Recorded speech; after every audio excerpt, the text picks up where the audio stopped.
Langgam, mas matalino pa pala sa mga tao.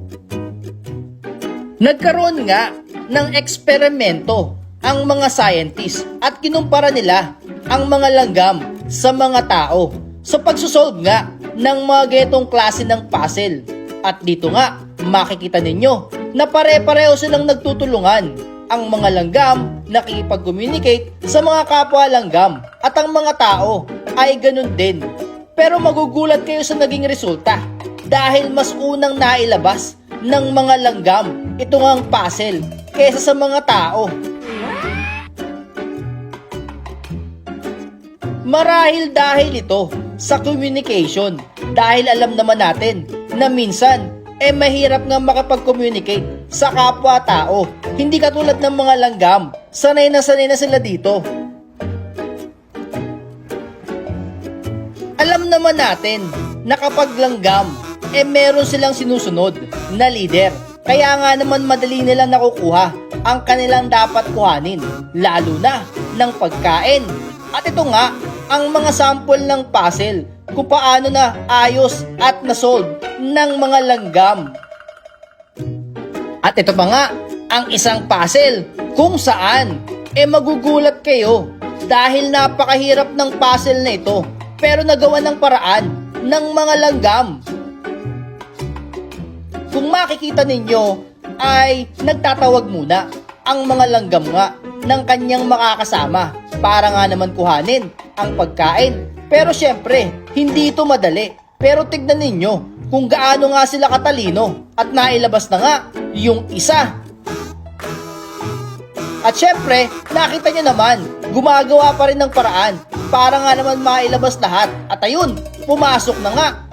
Pero meron namang isang study na kapag ang langgam ay nag-iisa, nahihirapan nga ito na ilabas ang puzzle. Pero syempre, ang mga puzzle na ito ay gawa sa candy para nga naman kuhanin nila.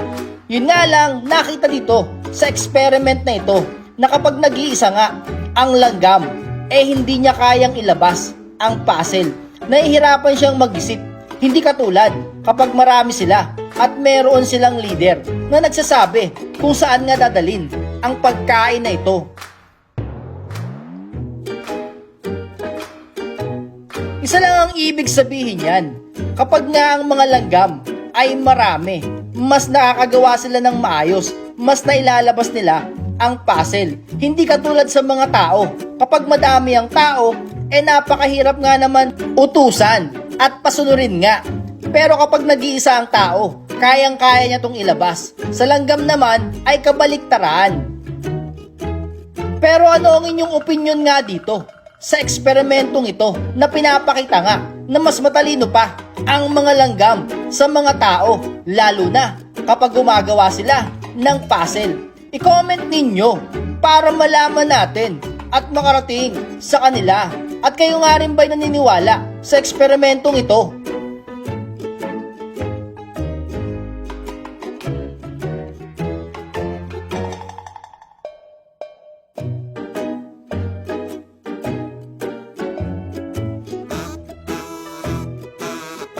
Gusto mo bang kumita at maglaro online? Meron tayong link nasa baba ng ating video. So simula natin maglaro. Maglaro tayo ng Super Ace.